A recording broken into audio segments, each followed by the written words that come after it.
In Activity 10, Disappearing Shadows, students investigate the circumstances under which a light source does not produce a shadow. Students then use a flashlight to make an indoor shadow disappear, and finally, observe the time and location of the sun when there are almost no shadows outdoors. Students will also show that their own shadows disappear when covered by a larger shadow.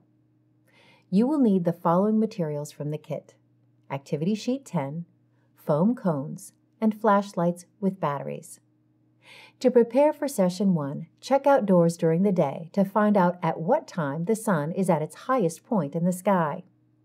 Prepare the room so that it can be darkened as much as possible. Each team of 2 will need a flashlight and a foam cone. To begin Session 1, ask students, do you think a shadow can be made to disappear, even while a light is shining on the object? If so, how? The students may say yes and refer to their experience in Activity 9 and suggest that a shadow will disappear if the light is placed directly overhead. Distribute a flashlight and a foam cone to each team of 2 and darken the room. Challenge students to first create a shadow and then see if they can make the shadow disappear while shining the light onto the cone. Ask students, how did you make the shadow disappear? Students may respond that they made the shadow disappear by holding the flashlight directly above the cone. Turn on the lights and ask, at what time of day do you think shadows might almost disappear outside? Based on their experience with the sundial, students should suggest that the shadows almost disappear in the middle of the day. Instruct students to return the cones and flashlights to the kit, and then take students outdoors when the sun is in its highest point in the sky. Make sure to warn the students not to look directly at the sun, as doing so can cause severe eye damage. Ask students, where is the light source? Students should indicate that the light source is the sun. Then ask, what is its position in the sky? Students should note that the sun is high in the sky. Instruct students to stand as straight as they can, with their arms straight down at their sides in a sunny place, and ask students, do you see your shadow? Students will see that they cast a very small shadow. Then ask students, why do you have almost no shadow? Guide students to understand that this is because the light source, the sun, is almost directly overhead. To prepare for Session 2, locate a space outside where a fairly large building casts a shadow. Then, make a copy of Activity Sheet 10 for each student. To begin Session 2, take the students outdoors when the shadows are long and there are large shadows from a building nearby. Instruct students to look at their shadows. Ask students, why are your shadows longer now?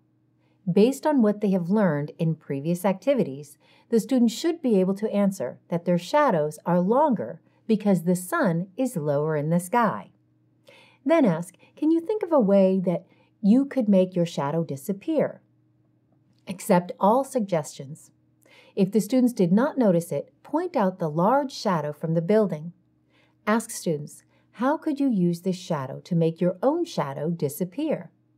The students should understand that they could step into this shadow to make their own shadows disappear. Have all students step into the shadow of the building. Then ask, why don't you have a shadow? Students should realize that the building is blocking the light from the sun. Because no light hits the students, their bodies cannot block that light to produce shadows. Return to the classroom. Distribute a copy of Activity Sheet 10 to each student. Tell students to circle the picture where the person would have the shortest shadow, and to draw an X by the picture where the person would have no shadow. Once the students have determined this, have them consider how long the shadows would be based on the position of the sun in each picture. Remind students to take into account the size and location of shadows from larger objects. Review their answers with them and ask, why wouldn't you see a shadow in the last picture? Students should remark that they wouldn't see a shadow because the person is standing inside the larger shadow of the building. Then ask, why would the person in the first picture have the shortest shadow? Students should understand that it is because this picture shows the sun in its highest place in the sky. Finally, ask students in the second picture, why isn't the person in the shadow of the building? Students should realize that since a shadow falls opposite its light source, the building's shadow falls to the right of the building, and the person is standing to the left of the building. To conclude the activity, have the students place their completed activity sheets in their science journals.